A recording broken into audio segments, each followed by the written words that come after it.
ένα κομμάτι από μια φόρμα που είναι της πεταλούδας. Μπορείτε να φανταστείτε ότι υπάρχει πολεμική τέχνη που έχει την πεταλούδα ως πρώτη. Το χαρακτηριστικό της είναι κινήσεις ακριβείς, ανάλαφρες, αλλά κοφτές.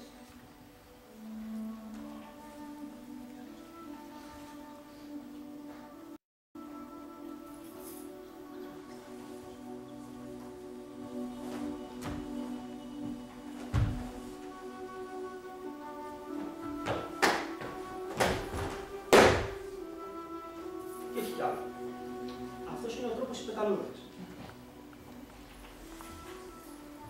Σε επόμενη φάση θα κάνουμε τον τρόπο του πύρινου δράκου. Ο δράκος είναι μυθικό ζώο. Και δεν έχουν παρατηρήσει πραγματικά να τον δούμε τι κάνει. Αλλά γενικότερα στην κινέζικη παράδοση ο δράκος μεταξύ άλλων συμβολίζει τα ρεύματα της ενέργειας. Και δίνοντάς του μπροστά ένα επίθετο, πύρινος δράκος, πράσινος δράκος, κόκκινος δράκος, εννοούν έναν τύπο ενέργειας. Ο πύρινος δράκος αφορά λίγο πολύ το στοιχείο της φωτιάς. Οπότε υπέχει μέσα του η έκρηξη και ο δράκος συγχρόνως έχει και μεγάλη διάσταση και βάθος και έχει και επιβλητική κίνηση γενικά.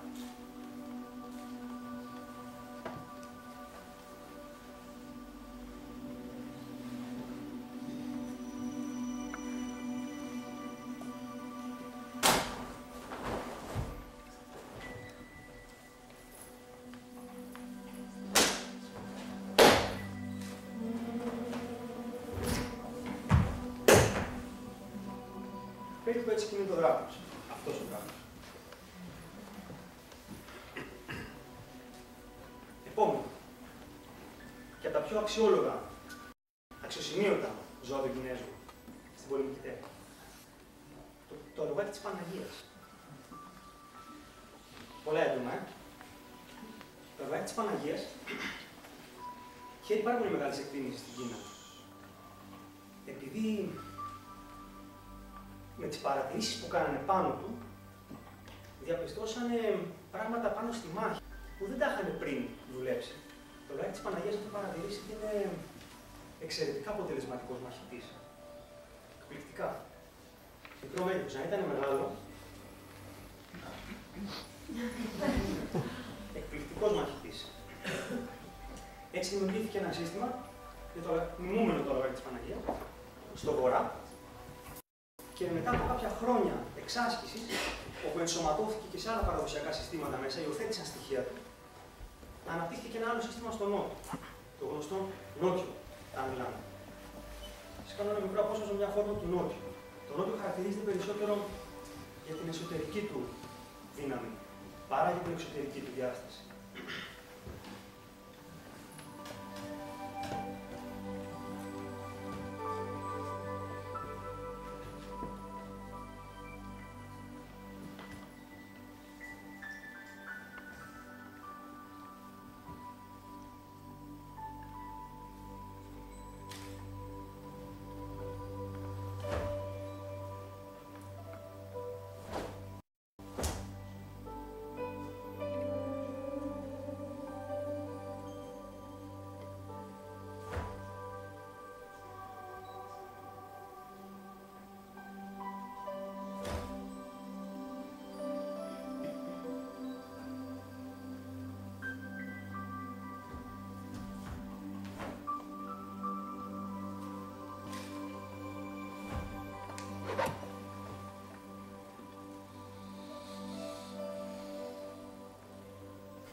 Φαίνεται πιο άκαπο. Είναι πολύ δυνατό. Το συγκεκριμένο σύστημα, το οποίο το αναγνωρίζουν επισήμως στην Ομοσπονδία του Κунφού ως εσωτερικό, είναι πάρα πολύ δύσκολο. Κινήσεις όπως ήταν πάρα πολύ απλές. Δεν κάνει τίποτα περίεργα, αλλά απαιτεί πάρα πολύ μεγάλη δύναμη. εσωτερική και έχει πολλές απαιτήσεις ως προς τις λεπτομέρειες του σώματος. Δηλαδή, μια στάση που βλέπετε τόσο απλή, συνίσταται σε πολλές μικρές λεπτομέρειες. Τραβάς τις πατούσες, σφίγγεις τη λεκάνη, σηκώνεις το περίνεο, βάζεις τη λεκάνη, κατεβάζεις τους ώμους, σιώνεις το κεφάλι και διάφορα. Η αναπνοή επίσης είναι περίεργη. Αυτό λοιπόν είναι νότιο ροάκι της Παναγίας. Επόμενη φάση, πολύ ενδιαφέρουσα, είναι η σπουδή σε αντιστοιχεία. Δεν είναι η μόνη, αλλά είναι μια πολύ αντιπροσωπευτική. Σε κάθε στοιχείο αντιστοιχούν ένα όργανο και επίσης ένα ζώο. Υπάρχουν διάφορες φόρμες, διάφορα συστήματα που δουλεύουν πάνω σε αυτό. Θα σας δείξω ένα που είναι πολύ χαρακτηριστικό και είναι επίσης αναγνωρισμένο στο εσωτερικό σύστημα και ανήκει στην κατηγορία των ξενιή.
Σε αυτό το σύστημα,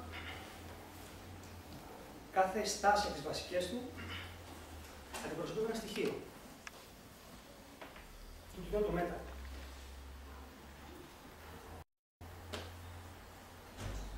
Του παίρνει φωτιά.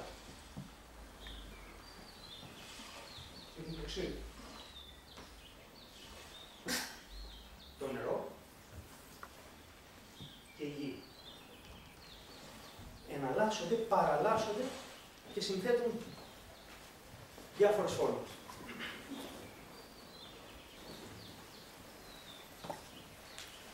Το επόμενο είναι η σπουδή στην κίνηση σύμφωνα με το 8 τρίγραμμα. Πάλι υπάρχουν αρκετά συστήματα που δουλεύουν με τα τρίγραμμα, αλλά το μόνιμο και ίσως πιο αντιπροσωπευτικό είναι το πακουά.